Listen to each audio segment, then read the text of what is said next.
over the many years that I've been doing all this, and with the many years of my own life, it never ceases to amaze me, our capacity for self-avoidance, as though self-avoidance itself is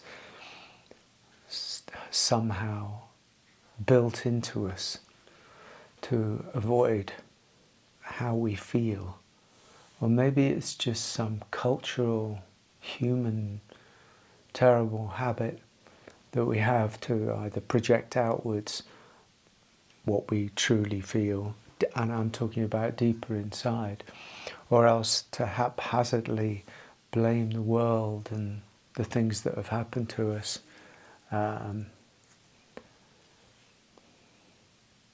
while still seeking to avoid how we actually feel.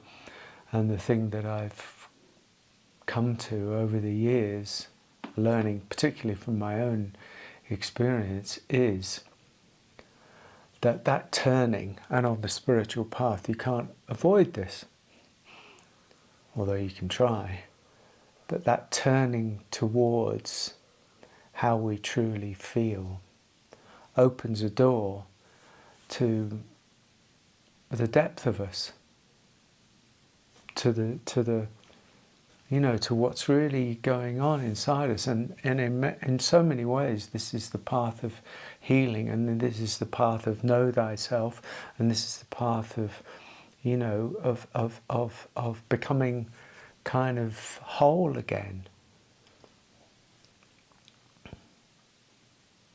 And on the spiritual path, this can't be avoided.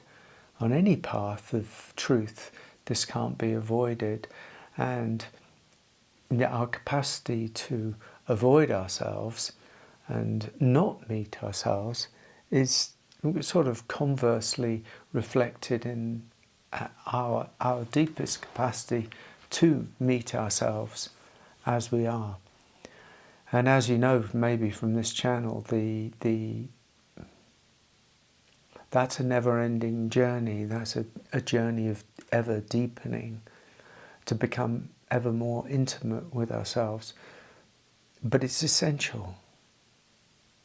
It's non-negotiable.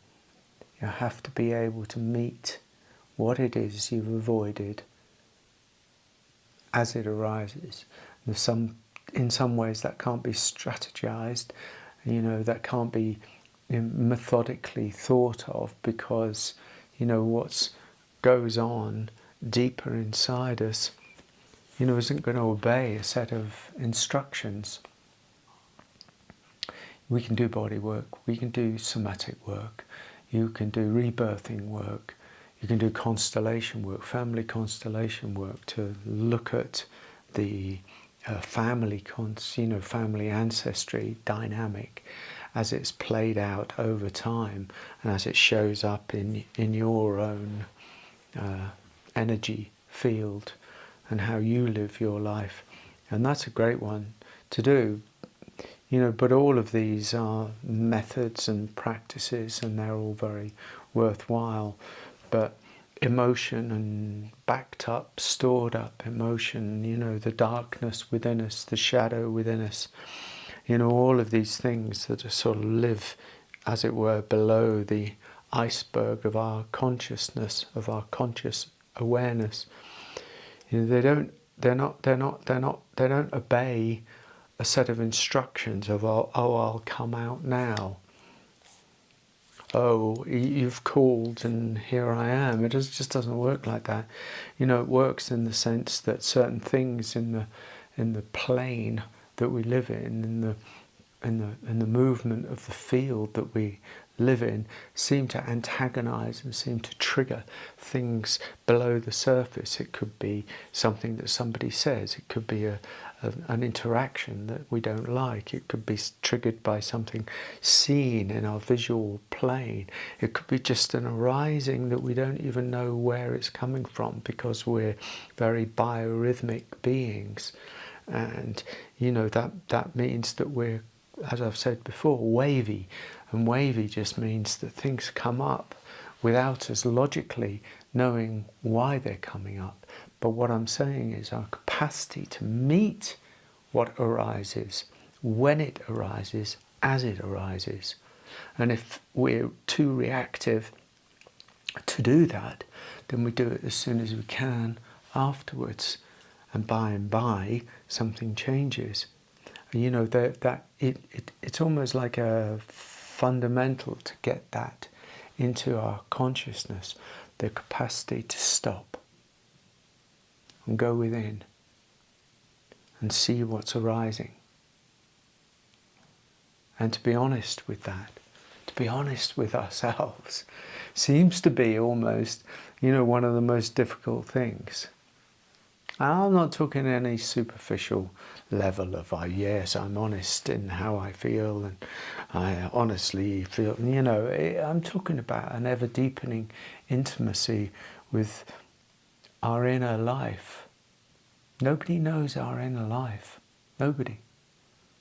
You can be married for 30 years and still that person doesn't really know your inner life. They'll know more than most people, of course, but they won't know your inner life. Only you have the capacity to be that truthful with yourself and to get to the inner life, such as you can get to. And this honesty, this self-honesty is such a boon, you know, because when we can start to become self-honest, and that includes being honest with the dark feelings, it includes being honest with, you know, what we've avoided. It means becoming honest with the vulnerability, the tenderness, the fragility, the fears, the anger, the resentment. None of this matters. None of this matters. What matters is what we do with any of those things. What matters is what we do with our anger, of where we place it, of how it manifests. And I'll guarantee this, whatever is held down, you know, whatever is denied, whatever is pushed back into the shadows, manifests in some oblique, mysterious way. It's offset in how we take action in the world, because there's a continuum of the deepest to the most surface. There is a continuum that goes on there, and it's sort of almost naive of us as a people to imagine that it's not. What goes on in the deepest, what is avoided in the deepest, makes its way to the surface in some way, shape or form. The continuum of us.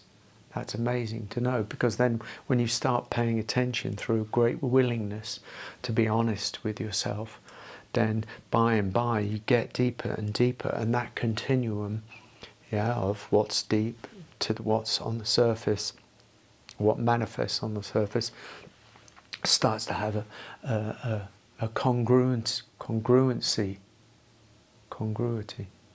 starts to have a coherence, starts to have a sort of a more honest manifestation. And that does something. That changes something in the way that we are in the world.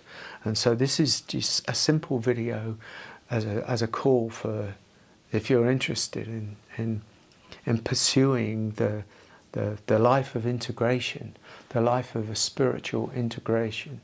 Spiritual integration is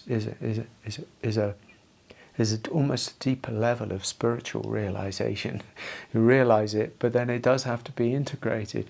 And this that I'm speaking to is our capacity for self-honesty, and how that self-honesty makes its way into the world. So if this path, you really are called to this path, then be honest, become ever deeper, ever more intimate, ever more self-honest with yourself and what you feel, to the capacity that you can.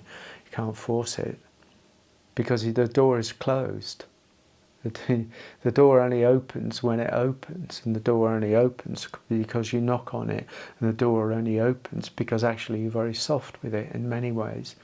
I learned this from Ayurveda many years ago, that on the physical, emotional, really mental, energetic plane, the body that holds on to many insults, let's call them, whether they're physical toxins or emotional toxins, cannot be forced open.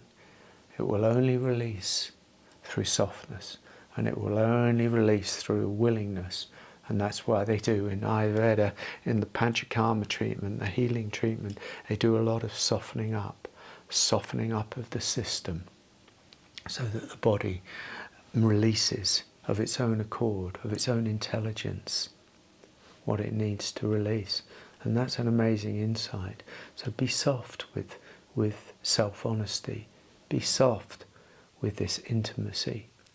That softness penetrates through the dense layers of self on every different level. And by, this softening has an effect. And that effect is a deeper harmony and a deeper grace and a deeper love.